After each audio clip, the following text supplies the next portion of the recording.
기껏 지지율 20%대를 면치 못하고 기시다 총리가 천년에 한 번 만날까 말까 하는 절세의 호인을 만나서 짱짱하게 버티고 있습니다. 그 호인이 바로 윤석열 대통령입니다. 저는 그 서도공산 유산 등재 영상을 보면서 지난 9년 전 군함도 등재할 때의 기억이 또다시 떠오릅니다. 사실 군함도 등재하기 위한 마지막 유네스코 심사가 열렸던 독일 본에 이제 저와 몇몇 분들이 등재를 저지하기 위해서 독일 교민들과 함께 천막농성을 며칠째 하면서 각국 대표단에게 이 시설이 얼마만큼 참혹한 현장인지를 알리는 현장 활동을 했지만 결국 등재를 막아내지는 못했습니다. 그때 일본이 상당히 어렵게 겨우겨우 등재에 성공을 했습니다. 그 부대 조건이 있었습니다. 그 역사적 현장에 대한 전모를 알 수 있도록 사실 그대로를 설명하는 정보센터를 설치하도록 하는 조건이었습니다. 그 뒤 일본이 어떤 짓을 했습니까? 나가사키가 도쿄에서 1000km 떨어져 있는데 1000km 떨어져 있는 도쿄에 설치를 하면서 그 시설물을 보자면 사전에 허가를 얻어야 볼 수 있습니다. 여러분들이 가서 그 시설 보겠다고 하면 허락해 주겠습니까? 그리고 시설 내용도 문제입니다. 강제동원은 없었다라고 하는 것입니다. 더불어서 조선인들에 대한 차별은 없었고 개중에는 오히려 더 나았다라고 하는 그야말로 역사를 날조하고 왜곡하는 선전장으로 쓰고 있습니다. 이런 줄 윤석열 정부 몰랐습니까? 만약 이번에 한국 정부가 입장만 정리했다고 한다면 만장일치로 등재되는 일 없습니다. 왜? 유네스코는 통상 만장일치로 등재를 결정합니다. 그런데 이 문제의 당사국이 누굽니까? 21개국 위원 중에 21개국 위원 중에 위원국이 지금 우리나라가 그 안에 포함되어 있어요.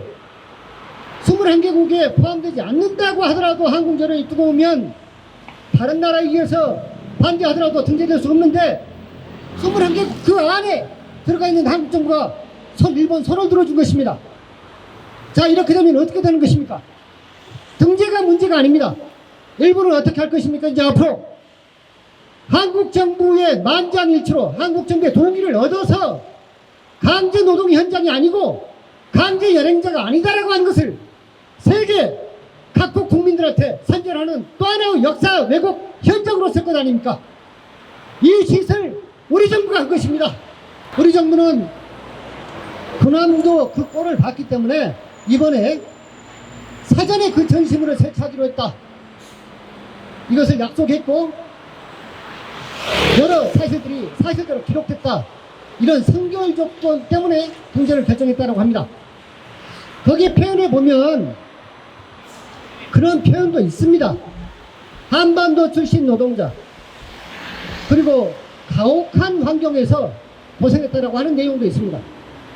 그런데 그러한 것에도 불구하고 일본 정부 입장은 뭐냐면 불법적인 강제 연행이 아니었고 강제 노동이 아니었다라는 얘기입니다.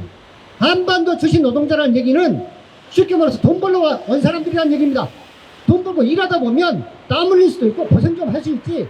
그래서 어려운 환경 속에서 짠하게 고생한 것도 있었다. 이런 얘기입니다.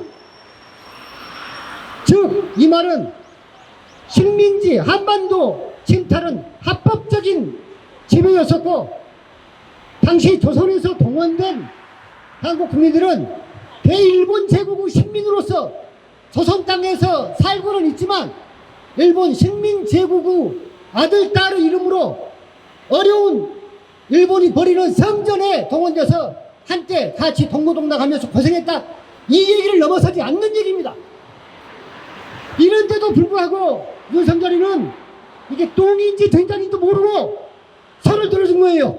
미국이라고 하면, 그죠? 일본이라고 하면 그게 동으로 간지 북으로 간지 남으로 간지 가리지 않고 그저 사대주의가 최선이냐 따라하는 이 머저리 정권입니다.